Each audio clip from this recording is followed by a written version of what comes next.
Hi ಎಲ್ರಿಗೂ ನಮಸ್ಕಾರ, welcome back to my channel. ನಾನು ನಿಮ್ಮ ರಮ್ಯ ನವೀನ್. ಎಲ್ಲರೂ ಹೇಗಿದ್ದೀರಾ? ಐ ಹೋಪ್ ಎಲ್ಲರೂ ಚೆನ್ನಾಗಿದ್ದೀರಾ ಅಂತ ಭಾವಿಸ್ತಾ ಇವತ್ತಿನ ವ್ಲಾಗ್ನ ಶುರು ಮಾಡ್ತಾ ಇದ್ದೀನಿ. ಸೊ ಟೈಟಲ್ ನೋಡಿ ನಿಮ್ಮೆಲ್ರಿಗೂ ಗೊತ್ತಾಗಿರುತ್ತೆ.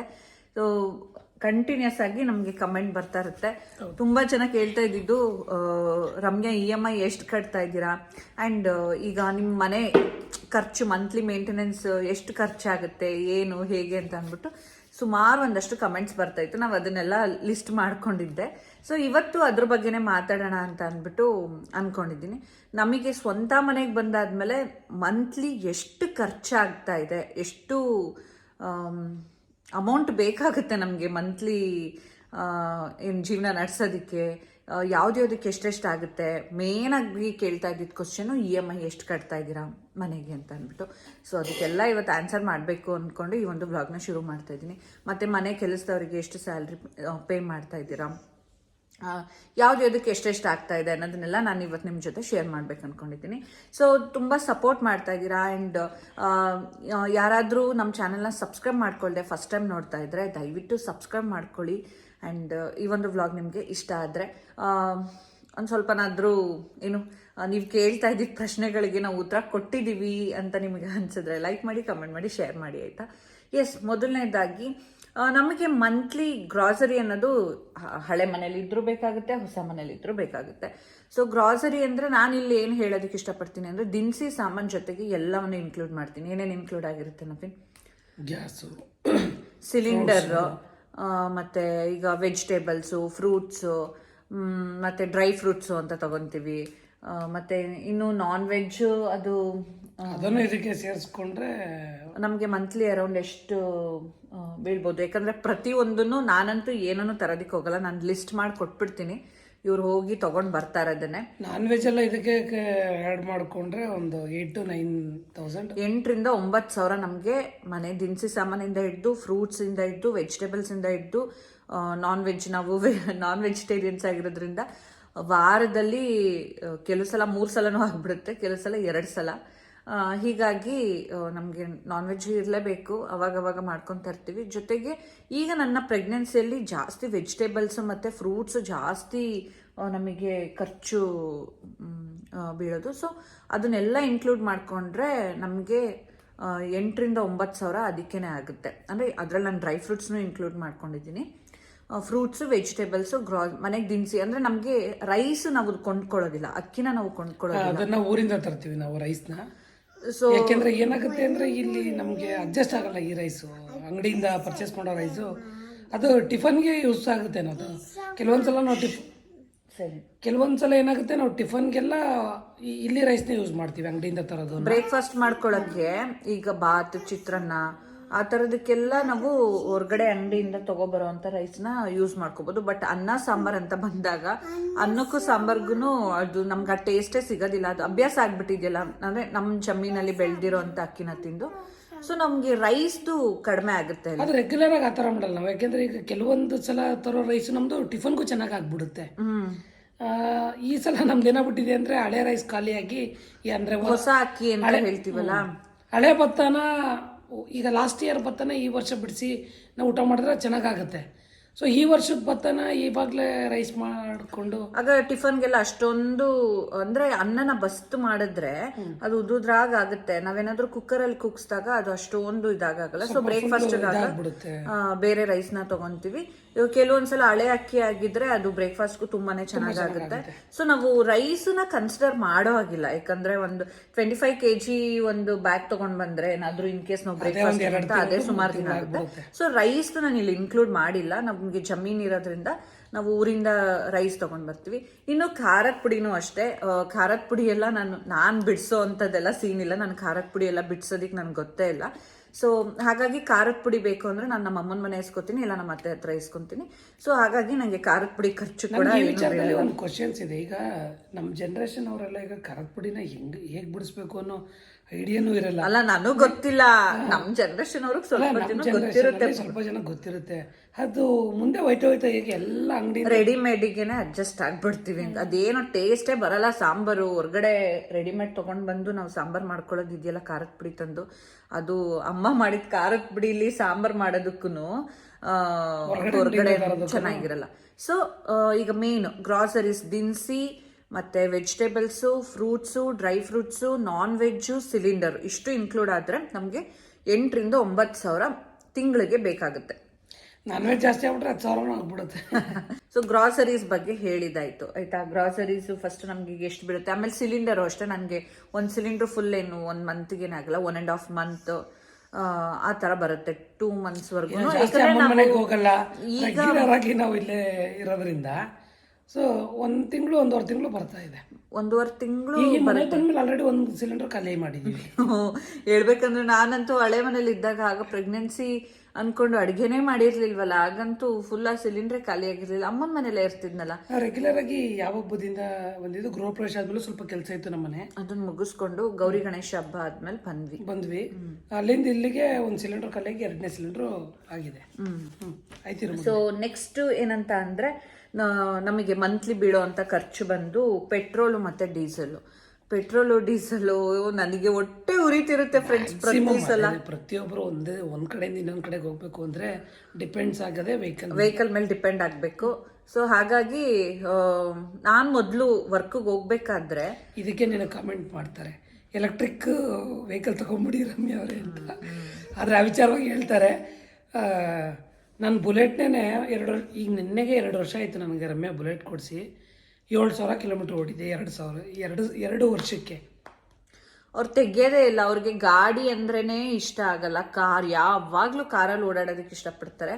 ಸೊ ನಮಗೆ ಅಂದ್ರೆ ಇತ್ತೀಚೆಗೆ ನಾನು ಹೇಳಿದ್ನಲ್ಲ, ನಾನು ಡ್ಯೂಟಿಗೆ ಹೋಗ್ಬೇಕಾದ್ರೆ ನಂಗೆ ಮಂತ್ಲಿ 3,000 ರಿಂದ 3,500 ರೂಪಾಯಿ ಪೆಟ್ರೋಲ್ ಬೇಕಿತ್ತು. ನನ್ನ ಟೈಮ್ ಸೇವ್ ಆಗಬೇಕು ನನಗೆ ಅಂದ್ಬಿಟ್ಟು ಬ್ಯಾಕ್ ಪೇನ್ ಬಂದ್ರು ಹೋಗ್ತಾ 30 ಕಿಲೋಮೀಟ್ರು ಬರ್ತಾ 30 ಕಿಲೋಮೀಟ್ರು ಗಾಡಿ ಓಡಿಸ್ತಾ ಇದ್ದೆ ನಾನು. ಅದೇನು ಗೊತ್ತಾ, ಈಗ ರಮ್ಯಾ ಹಂಗೆ ಗಾಡಿ ತಗೊಂಡು ಹೋಗ್ಬೇಕಾದ್ರೆ ನನ್ನ ಗಾಡಿ ಜಾಸ್ತಿ ಯೂಸ್ ಆಗ್ತಾ ಇತ್ತು. ಈಗ ರಮ್ಯಾ ಮನೇಲೇ ಇರೋದ್ರಿಂದ ರಮ್ಯನ್ ಗಾಡಿ ನಾನು ಜಾಸ್ತಿ ಯೂಸ್ ಮಾಡ್ತಿದ್ದಾರೆ. ಸೊ ನನಗೆ ಅವಾಗ ಪೆಟ್ರೋಲ್ಗೆ ನನಗೆ ಸಪ್ರೇಟ್ ಒಂದು 3,500 ಸಾವಿರ ಪೆಟ್ರೋಲ್ ಬೇಕಿತ್ತು. ಇವ್ರ ಗಾಡಿಗೂ ಪೆಟ್ರೋಲ್ ಬೇಕಿತ್ತು. ಅದ್ರ ಜೊತೆಗೆ ಡೀಸೆಲ್ ಏನಂತಂದ್ರೆ ಎವ್ರಿ ವೀಕೆಂಡ್ ಅಲ್ಲಿ, ಯಾಕಂದ್ರೆ ನಮ್ಗೆ ಟೈಮ್ ಸಿಗ್ತಾ ಇದ್ದಿದೆ ವೀಕೆಂಡ್ ಅಲ್ಲಿ ಹೊರಗಡೆ ಹೋಗೋದಕ್ಕೆ. ಎಲ್ಲಾದ್ರೂ ಪ್ಲಾನ್ ಮಾಡ್ಕೋತಾ ಇದ್ವಿ ಅಲ್ಲೋಗೋಣ ಇಲ್ಲೋಗೋಣ ಅಂತ. ಅವಾಗ 1,200 ಸಾವಿರ ಡೀಸೆಲ್ ಹಾಕ್ಸ್ಬೇಕಿತ್ತು ವೀಕೆಂಡ್ ಅಲ್ಲಿ. ಸೊ ಅವಾಗ ವೀಕೆಂಡ್ 1,200 ಸಾವಿರ ಅಂದ್ರೆ ತಿಂಗಳಿಗೆ ಅದೇ 8,000 ಸಾವಿರ ಆಗ್ಬಿಟ್ರದ್ ನಮ್ಗೆ ಪೆಟ್ರೋಲ್ ಸಣ್ಣ ಪುಟ್ಟ ಅಂತ. ಡೀಸೆಲ್ ನಾನು ಹೇಳಿದ್ದು ಒಂದು 15,000 ಓವರ್ ಆಲ್ ಆಗ್ತೈತೆ ನಮ್ಗೆ. ನಾನ್ ವರ್ಕ್ಗೆ ಹೋಗ್ಬೇಕಾದ್ರೆ ಪೆಟ್ರೋಲ್ ಇಂದ ಡೀಸೆಲ್ ಇಂದ. ಬಟ್ ಇವಾಗ ನಾನ್ ಮನೇಲೇ ಇರೋದ್ರಿಂದ ಮತ್ತೆ ಈ ಟೈಮಲ್ಲಿ ನಾವು ಜಾಸ್ತಿ ಸುತ್ತಾಡೋ ಆಗಿಲ್ದಿರೋದ್ರಿಂದ ನನ್ನ ಪೆಟ್ರೋಲ್ದೊಂದು ಉಳ್ಕೊಂತು. ಅದ್ರ ಜೊತೆಗೆ ಇವ್ರು ಏನಂತ ಅಂದ್ರೆ ನನ್ನ ಗಾಡಿನೇ ಯೂಸ್ ಮಾಡ್ತಾರೆ, ಡಿಯೋನೇ ಯೂಸ್ ಮಾಡ್ತಾರೆ. ಒಂದು ರೌಂಡ್ ಬುಲೆಟ್ ನ ತೆಗಿತೀನಿ ಸುಮ್ಮನೆ ನಿಲ್ಸ್ ಕಡೆ. ಇತ್ತೀಚೆಗೆ ತೆಗಿತವ್ರೆ ಅಷ್ಟೇ, ಇತ್ತೀಚೆಗೆ ತೆಗಿತವ್ರೆ. ಸೊ ಓವರ್ ಆಲ್ ಆಗಿ ಹೇಳ್ಬೇಕಂತ ಅಂದ್ರೆ ನಮ್ಗೆ ಎಷ್ಟಾಗುತ್ತೆ ಪೆಟ್ರೋಲ್ ಆಗುತ್ತೆ. ಯಾಕಂದ್ರೆ ಈಗ ನನ್ನ ಪ್ರೆಗ್ನೆನ್ಸಿಯಲ್ಲಿ ಪ್ರತಿ ಸಲ ಹಾಸ್ಪಿಟಲ್ಗೆ ಹೋಗ್ಬೇಕಂದ್ರೆ ಅಥವಾ ಎಲ್ಲಾದ್ರೂ ಹೋಗ್ಬೇಕಂದ್ರೆ ಬೈಕ್ ಮೇಲೆ ಡಿಪೆಂಡ್ ಆಗಂಗಿಲ್ಲ, ಕಾರಲ್ಲೇ ಹೋಗ್ಬೇಕು. ಮತ್ತೆ ಅವ್ರು ಎಲ್ಲಾದ್ರೂ ಹೋಗ್ತಾನೆ ಇರ್ತಾರೆ, ಓಡಾಡ್ತಾ ಇರ್ತಾರೆ. ಅದನ್ನೆಲ್ಲ ಮೇಂಟೆನೆನ್ಸ್ ಸರ್ವಿಸ್ ಅಂತ ಅನ್ಕೊಂಡ್ರೆ ಬೈಕ್ ಸರ್ವಿಸ್, ಕಾರ್ ಅದು ನಮ್ಗೆ ಮಂತ್ಲಿ ಬರೋದಿಲ್ಲ, ಇನ್ಶೂರೆನ್ಸ್ ಅದು ಸಪ್ರೇಟ್ ಇರುತ್ತೆ. ಬಟ್ ನಮ್ಗೆ ಪೆಟ್ರೋಲ್ ಡೀಸೆಲ್ ಅಂತ ಮಂತ್ಲಿ ಅಂತ ತಗೊಂಡ್ರೆ ಒಂದ್ 8,000 ಪೆಟ್ರೋಲ್ ಡೀಸೆಲ್. ಸರ್ವಿಸ್ ಅಂದ್ರೆ ಅದನ್ನು ವರ್ಷಕ್ಕೆ 15,000 ರಿಂದ 20,000 ರೂಪಾಯಿ ಕಾರ್ ಸರ್ವಿಸ್ ಬರುತ್ತೆ. ನಮ್ದು i20 ಕಾರು ನಾರ್ಮಲ್ ಆಗಿ ಸರ್ವಿಸ್ ಮಾಡಿಸಿದ್ರೆ. ಇಲ್ಲ ಅಂದ್ರೆ ಅದು ಏನಾದ್ರು ಸ್ಪೇರ್ಸ್ ಹೋಗಿದೆ, ಅದು ಇದು ಈಗೇನೋ ಕ್ಲಚ್ ಏನೋ ನಮ್ದು ಹೋಗಿದೆ, ಸೊ ಅದಕ್ಕೆ 25,000 ಎಕ್ಸ್ಟ್ರಾ ಆಗುತ್ತೆ. ಸೊ ಆ ತರ ಸರ್ವಿಸ್ ಮಿನಿಮಮ್ 15,000 ಅಂತ ಬಂದೇ ಬರುತ್ತೆ. ಕಾರ್ ತಗೋಬೇಕಾದ್ರೆ ಖುಷಿ ಇರುತ್ತೆ, ಆದ್ರೆ ಕಾರ್ ಮೇಂಟೈನ್ ಮಾಡೋದಿದೆಯಲ್ಲ. ನಾನು ಪ್ರತಿ ಸಲ ಎಲ್ಲಾದ್ರೂ ಹೋಗೋಣ ಅಲ್ಲೋಗೋಣ ಇಲ್ಲೋಗೋಣ ಅಂತ ಪ್ಲಾನ್ ಮಾಡಿ ಡೀಸೆಲ್ ಹಾಕ್ಸ್ಬೇಕು ಅಂತ ಇವ್ರು ರೇಗಿಸ್ತಾ ಇರ್ತಾರೆ ನನಗೆ. ಅವಾಗ ಅಯ್ಯೋ ಅಂತ ಅನ್ಸ್ತಿರುತ್ತೆ. ಬಟ್ ಜನರಲ್ ಆಗಿ ನಮ್ಗೆ ಒಂದು 7,000 ರಿಂದ 8,000 ನಮ್ಗೆ ಪೆಟ್ರೋಲ್ ಡೀಸೆಲ್ ಬೇಕು. ಕಾರ್ದು ಏನಪ್ಪಾ ಅಂದ್ರೆ ಹೊಸದಾಗಿ ಬಂದ್ರೆ ಇನ್ಶೂರೆನ್ಸ್ ಅಮೌಂಟ್ ಜಾಸ್ತಿ ಇರುತ್ತೆ, ವರ್ಷ ಕಳ್ದಂಗೆ ಕಡಿಮೆ ಇರ್ತಾ ಹೋಗುತ್ತೆ. ಸೊ ಅದು ಒಂದು ಖರ್ಚುನೇ. ನೆಕ್ಸ್ಟ್ ನಮ್ಮನೆ ವೈಫೈ ಇದೆ. ನಾವು ವ್ಲಾಗರ್ಸ್ ಆಗಿರೋದ್ರಿಂದ ಮತ್ತೆ ವಿಡಿಯೋಸ್ ಅದು ಇದು ಜಾಸ್ತಿ ಮಾಡೋದ್ರಿಂದ ನಮ್ಗೆ ನಾವು ಹಾಕಿಸ್ಕೊಳ್ಳೋ ಅಂತ ಪರ್ ಡೇ 2 GB ಡೇಟಾ ಏನಿರುತ್ತೆ ಅದಲ್ಲದೆ ಅದು ಯಾವುದು ಅಲ್ವೇ ಇಲ್ಲ, ನಮಗ್ ಸಾಲದೇ ಇಲ್ಲ. ಅಷ್ಟೊಂದು ಇನ್ಸ್ಟಾಗ್ರಾಮ್ ರೀಲ್ಸ್ ನೋಡ್ತಿರ್ತೀವಿ, ರೀಲ್ಸ್ ಮಾಡ್ತಿರ್ತೀವಿ, ವ್ಲಾಗ್ ಅಪ್ಲೋಡ್ ಮಾಡ್ತಾ ಇರ್ತೀವಿ. ಸೊ 2 GB ಪರ್ ಡೇ ಅದು ಇದೆ, ಪ್ಲಾನ್ ಇದೆ. ಬಟ್ ಸ್ಟಿಲ್ ನಮ್ಗೆ ವೈಫೈ ಬೇಕೇ ಬೇಕು. ಮನೇಲಿದ್ದಾಗ ನಾವು ಡೇಟಾ ಯೂಸ್ ಮಾತ್ರ ಡೇಟಾ ಯೂಸ್ ಮಾಡ್ಕೊಂತೀವಿ. ವೈಫೈ ಬಿಲ್ ಎಷ್ಟು ಹೇಳಿ? ವೈಫೈದು ತಿಂಗಳಿಗೆ 1,200 ಆ ಥರ ಬರುತ್ತೆ, ವಿತ್ GST ಎಲ್ಲ ಸೇರಿ ಅದು ಬರೋದು. ಪ್ಲಾನ್ ಹಾಕ್ಸ್ಕೊತೀವಿ ಅದ್ರ ಮೇಲೆ ಡಿಪೆಂಡ್ ಆಗುತ್ತೆ ನಮಗೆ ಎಷ್ಟು ಬೇಕು, ಸ್ಪೀಡ್ ಇರ್ಬೋದು ಮತ್ತೆ ಎಷ್ಟು ಬೇಕು ಏನು.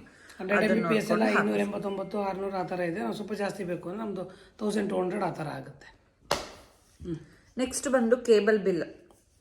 ಕೇಬಲ್ ಬಿಲ್ಲು ಎವ್ರಿ ಮಂತ್ 350 ಬರುತ್ತೆ. ಸೊ ಎಲ್ಲ ಕಡೆ ಸೇಮೇ ಅದು. ಕೇಬಲ್ ಬಿಲ್ ಬಂದು ಅಷ್ಟಿದೆ. ಅದು ನೆಕ್ಸ್ಟ್ ಎಲೆಕ್ಟ್ರಿಸಿಟಿ ಬಿಲ್ ಒಂದೇ ಮಿನಿಮಮ್ ಅಂತ 1000 ಬರ್ತಾ ಇದೆ ನಮಗೆ. ನಾವು ರೆಂಟೆಡ್ ಹೌಸ್ ಅಲ್ಲಿ ಇದ್ದಾಗ ಫ್ರೀ ಇತ್ತು ಆಕ್ಚುಲಿ. ಇಲ್ಲಿಗೆ ಬಂದಾದ್ಮೇಲೆ ಯಾಕೆ ನಾವು ಅಪ್ಲೈ ಮಾಡೋದಕ್ಕಾಗಲ್ವಾ? ಅದೇನೋ ಗೊತ್ತಿಲ್ಲ, ಅದ್ರ ಬಗ್ಗೆ ವಿಚಾರಿಸಿಲ್ಲ. ನಾವು ಮನೆ ಕಟ್ಬೇಕಾದ್ರೆ ಡೆಪಾಸಿಟ್ ಮಾಡಿದ್ವಿ 20,000. ಅದ್ರ ಅಮೌಂಟ್ನ ಅಡ್ಜಸ್ಟ್ ಮಾಡಿಸ್ಬೇಕು. ಅದು ಬಿಲ್ ಎಲ್ಲೆಲ್ಲೋ ಹಾಕ್ಬಿಟ್ಟಿದ್ದೀನಿ, ಅದು ಸಿಗ್ತಾ ಇಲ್ಲ. ಡೆಪಾಸಿಟ್ ಮಾಡಿದ್ರದು, ಸೊ ಅದು ಅಡ್ಜಸ್ಟ್ ಮಾಡಿಸ್ಬೇಕು. ಸೊ ಈಗ ಪ್ರೆಸೆಂಟ್ ಎಷ್ಟು ಬರ್ತಾ? ಪ್ರೆಸೆಂಟು ಒಂದು ತಿಂಗಳು 1000 ಬರುತ್ತೆ, 1250 ಬರುತ್ತೆ, 1300 ಬರುತ್ತೆ, ಇಷ್ಟು ಹಿಂಗೆಲ್ಲ. ಅಂದ್ರೆ ಅದೇ ನಾವು ಮನೆ ದೊಡ್ಡದಾದಷ್ಟು ಲೈಟ್ಸ್ ಎಲ್ಲ ಜಾಸ್ತಿ ಯೂಸ್ ಮಾಡ್ತಾ ಇರ್ತೀವಿ. ಸೊ ಹಾಗಾಗಿ ಸ್ವಲ್ಪ ಎಲೆಕ್ಟ್ರಿಸಿಟಿ ಬಿಲ್ಲು ಜಾಸ್ತಿ ಬರುತ್ತೆ. ನನಗಂತೂ ನಿಜವಾಗ್ಲೂ ಗೊತ್ತಿಲ್ಲ, ಯಾಕಂದ್ರೆ ಇದನ್ನೆಲ್ಲ ನೋಡ್ಕೊಳ್ಳೋದು ನವೀನ್ ಅವರೇ ಪೇ ಮಾಡ್ಕೊಂತಾರೆ. ಎಲೆಕ್ಟ್ರಿಸಿಟಿ ಬಿಲ್ ಬಂತ ಅಲ್ಲೇ ಮೊಬೈಲಲ್ಲೇ ಪೇ ಮಾಡ್ತಾರೆ. ವೈಫೈ ಬಿಲ್ ಬರುತ್ತೆ, ಅವರೇ ಪೇ ಮಾಡ್ತಾರೆ. ಸೊ ರಮ್ಯಾ, ನಿಮಗ್ ಗೊತ್ತಿಲ್ವಾ ಅಂತ ನೀವು ಕೇಳ್ಬೋದು. ಸೀರಿಯಸ್ಲಿ ನನಗೆ ಗೊತ್ತಿರೋದಿಲ್ಲ. ಅವ್ರು ಅಲ್ಲಲ್ಲೇ ಅದನ್ನ ಪೇ ಮಾಡ್ಕೊಂತಾರೆ. ನಮ್ಮ ಹತ್ರ ಬರೋದೆಲ್ಲ ದೊಡ್ಡದು ಬರುತ್ತೆ, ಅದಿಬ್ರು ಸೇರಿ ಮಾಡ್ಬೇಕು ಅನ್ನೋದಿರುತ್ತೆ. ಅವಾಗ ಡಿಸ್ಕಷನ್ ಮಾಡ್ತಾರೆ. ಈ ಸಣ್ಣ ಪುಟ್ಟದೆಲ್ಲ ನನ್ನ ಹತ್ರಕ್ಕೆ ತಗೊಂಡ್ ಬರೋದೇ ಇಲ್ಲ, ಅವ್ರು ಅಲ್ಲಲ್ಲೇ ಕ್ಲಿಯರ್ ಮಾಡಿರ್ತಾರೆ. ನೆಕ್ಸ್ಟ್ ಇನ್ನು ಶಾಪಿಂಗ್ ಅನ್ನೋದು ನಮ್ಗೆ ಯಾವಾಗ್ಲೂ ನಾವು ಶಾಪ್ ಮಾಡಲ್ಲ. ಏನಾದ್ರೂ ಫಂಕ್ಷನ್ಸ್ ಅದು ಇದು ಇದ್ದಾಗ ಜಾಸ್ತಿ ಶಾಪಿಂಗ್ ಆಗುತ್ತೆ. ಜನರಲ್ ಆಗಿ ಏನೋ ಹಿಂಗೆ ಹೊರಗಡೆ ಹೋಗ್ಬಿಟ್ಟು ಬರೋಣ ಅಂತ ಹೋಗಿರ್ತೀವಿ. ಅಲ್ಲಿ ಮಕ್ಳದ್ದು ಬಟ್ಟೆ ಇಷ್ಟ ಆಗಿರುತ್ತೆ ಅಲ್ವಾ, ನನಗೆ ಯಾವುದೋ ಒಂದು ಬಟ್ಟೆ ಇಷ್ಟ ಆಗಿರುತ್ತೆ, ಇನ್ನೊಂದೇನೋ ನೆಸೆಸಿಟಿ ಇದೆ ಅಂತ ಅನ್ಸುತ್ತೆ. ಹಿಂಗೆ ಆಡ್ಕೊಂಡು ಒಂದು ತಿಂಗಳಲ್ಲಿ ಒಂದು ಮಿನಿಮಮ್ 5,000 ಖರ್ಚು ಮಾಡೇ ಮಾಡ್ತೀವಿ ಶಾಪಿಂಗ್. 5,000ದಲ್ಲಿ ನನ್ನ ಮಗಂದು ನಾವು ಅವನು ಹೊರಗಡೆ ಕರ್ಕೊಂಡೋಗಿರ್ತೀವಲ್ಲ, ಅದೇನಾದ್ರು ನೋಡ್ತಾನೆ, ಅದು ಎಕ್ಸ್ಟ್ರಾ ಟ್ಯಾಕ್ಸ್ ಬಿದ್ದಿರುತ್ತೆ. ಹಾಗೆ ಆಗುತ್ತೆ. ನಾವೆಷ್ಟು ನಾನು ಅನ್ಕೋತಾ ಇರ್ತೀನಿ, ಈ ಮಂತ್ ಏನೂ ಶಾಪ್ ಮಾಡಬಾರ್ದು, ಮನೆಗೂ ಏನೂ ತರಬಾರ್ದು, ನಾನು ಏನೂ ತಗೋಬಾರ್ದು, ಬಟ್ಟೆ ಗಿಟ್ಟೆ ಅಂತಾನು ಏನು ಹಾಕ್ಬಾರ್ದು ಅಂತೆಲ್ಲ ಪ್ಲಾನ್ ಮಾಡಿರ್ತೀನಿ. ಬಟ್ ಅದು ಹಂಗಾಗದೇ ಇಲ್ಲ. ಇನ್ಸ್ಟಾದಲ್ಲಿ ಅಷ್ಟೊಂದು ತರ್ಸ್ಕೊಂತಿರ್ತೀರ. ಅದು ಇದು ಅಂತ ಅನ್ಕೊಂಡು ಶಾಪಿಂಗ್ ಅನ್ನೋದು ಒಂದು ಹಾಗೆ ಬಿಡುತ್ತೆ. ಒಂದು 5,000 ತನಕನಾದ್ರೂ ಏನಾದ್ರೂ ಖರ್ಚು. ಹೋಟೆಲ್ಗೆ ಹೋಗ್ಬಾರ್ದು ಅನ್ಕೊಂಡಿರ್ತೀವಿ.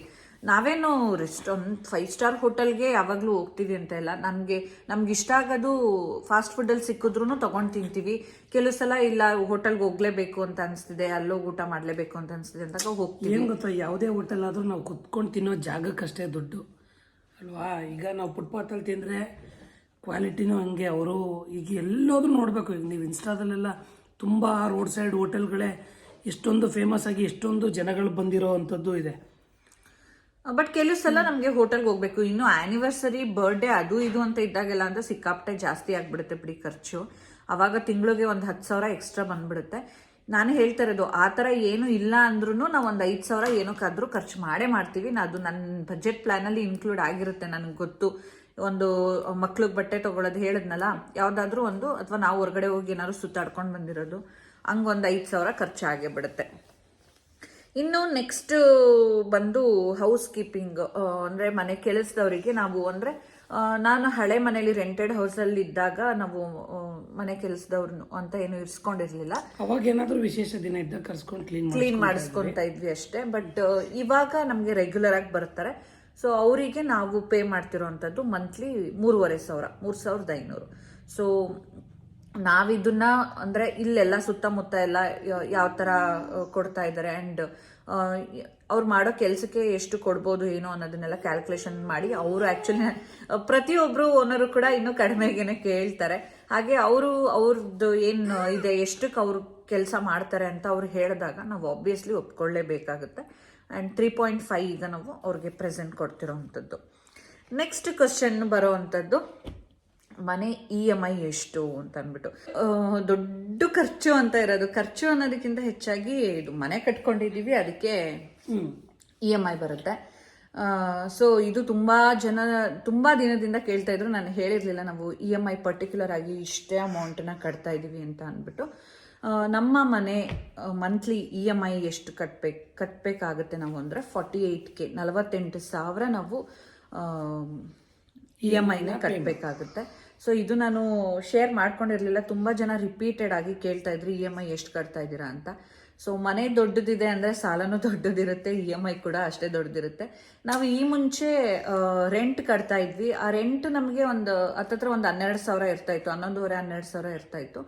ಬಟ್ ಅದ್ರ ಜೊತೆಗೆ ನಾವು ಬೇರೆ ಲೋನ್ಸ್ ಅಂತ ಅಂದ್ಬಿಟ್ಟು ಪ್ಲಾಟ್ ಲೋನ್ ಅಂತ ಅಂದ್ಬಿಟ್ಟು ಅದು ಇದು ಅಂತ ಎಲ್ಲ ಕಟ್ತಾ ಇದ್ವಿ. ಸೊ ಅದನ್ನೆಲ್ಲ ಏನ್ ಮಾಡಿದ್ವಿ, ಅದನ್ನೆಲ್ಲ ಕ್ಲೋಸ್ ಮಾಡ್ಕೊಂಡು ಮನೆ ರೆಂಟ್ನ ಕೂಡ ನಾವು ಉಳಿಸ್ಕೊಂಡ್ರೆ ಹತ್ತತ್ರ ನಾವು EMIನೇ ಕಟ್ಬೋದು ಅಂತ ಅನ್ನಿಸ್ತು.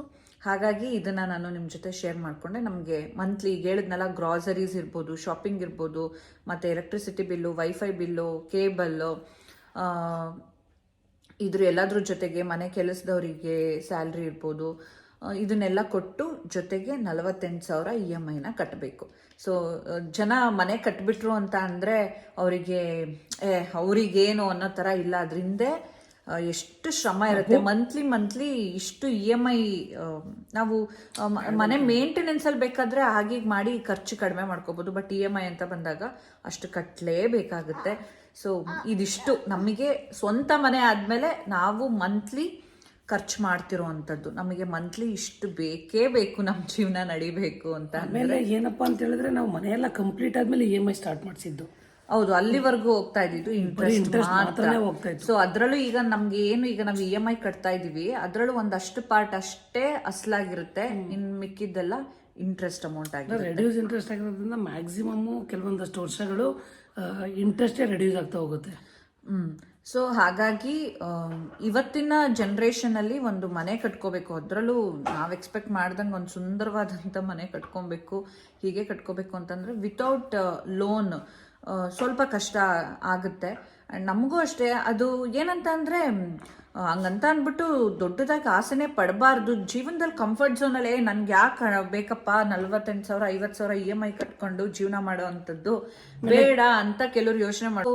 ನಾವೊಂದು ಕಂಫರ್ಟ್ ಝೋನಲ್ಲಿ ಇದ್ಬಿಟ್ರೆ ನಾವು ಆಸೆ ಪಟ್ಟಿದ್ದು ಎಲ್ಲಾನು ನಾವು ನೆರವೇರಿಸ್ಕೊಳಕ್ ಸಾಧ್ಯ ಇಲ್ಲ. ಆ ಕಂಫರ್ಟ್ ಝೋನಿಂದ ಹೊರಗಡೆ ಬರಬೇಕು. EMI ಕಟ್ತೀನಿ ನಾನು ಅನ್ನೋ ಒಂದು ಕೇಪಬಿಲಿಟಿ ನಮಗಿದೆ, ನಮ್ಮೇಲೆ ನಮ್ಗೆ ಕಾನ್ಫಿಡೆನ್ಸ್ ಇದೆ ಅಂದಾಗ ನಾವು ಅಷ್ಟು ಲೋನಿಗೆ ಹೋಗೋವಂಥದ್ದು. ಸೊ ಅದು ತುಂಬ ದಿನದಿಂದ ಕಮೆಂಟ್ ಬರ್ತಾ ಇದ್ದಿದ್ದರಿಂದ ನಿಮ್ಮ ಜೊತೆ ಶೇರ್ ಮಾಡಿಕೊಂಡೆ. ಇನ್ನು ಕೆಲವರು ಅವ್ರಿಗೇನು ಅನ್ನೋ ಥರ ಇರ್ತಾರೆ, ಬಟ್ ಅದ್ರ ಹಿಂದೆ ನಮ್ಮ ಲೈಫ್ನ ಒಂದು ಶಾರ್ಟಾಗಿ ಒಂದು 10 ನಿಮಿಷ 20 ನಿಮಿಷದಲ್ಲಿ ನಮ್ಮ ದಿನಚರಿನ ತೋರಿಸಿರ್ತೀವಿ ಅಷ್ಟೇ. ಅದರಿಂದ ಬಹಳ ಇರುತ್ತೆ, ಅದರಿಂದ ಬೇಕಾದಷ್ಟು ಇರುತ್ತೆ, ಆಯಿತಾ. ಸೊ ನಮ್ಮ ಈಗ ಅಟ್ ಪ್ರೆಸೆಂಟ್ ನಮಗೆ ಸ್ವಂತ ಮನೆಯಲ್ಲಿ ಆಗ್ತಿರೋವಂಥ ಖರ್ಚು ಇಷ್ಟು ಅಂತ ಹೇಳ್ಬೋದು. ಸೊ ಈ ಒಂದು ವ್ಲಾಗ್ನ ಇಲ್ಲಿಗೆ ಎಂಡ್ ಮಾಡೋಣ, ಮತ್ತೆ ನೆಕ್ಸ್ಟ್ ವ್ಲಾಗಲ್ಲಿ ಸಿಗ್ತೀವಿ ಅಂತ ಹೇಳ್ತಾ ಥ್ಯಾಂಕ್ ಯು ಸೋ ಮಚ್. ನಿಂಗೆ ಕಾಣಿಸೇ ಇಲ್ಲ, ನೀನು ಹಿಂಗೆ ನೋಡಿ, ಹಿಂಗೆ ಲವ್ ಯು ಆಲ್. ಓ ಹಿಂಗೆ ಮಗನೇ, ಲವ್ ಯು. ಹಣೆಗೆಲ್ಲ ಇಟ್ಕೊಂಡವನೇ ಇವನು. Love you, bye bye. Subscribe ಮಾಡಿ, ಬೆಲ್ ಬಟನ್ನ ಪ್ರೆಸ್ ಮಾಡಿ. ನಾವು ಯಾವುದೇ ವಿಡಿಯೋ ಮಾಡಿದ್ರೆ ನಿಮಗೆ ನೋಟಿಫಿಕೇಶನ್ ಬರುತ್ತೆ. ಓಕೆ, ಅವನು ಒಂದೇ ಸಲ ಪಾಪ ಅವನಿಗೆ. ಓಕೆ, ಬಾಯ್ ಬಾಯ್ ಅಂದ್ಬಿಡು.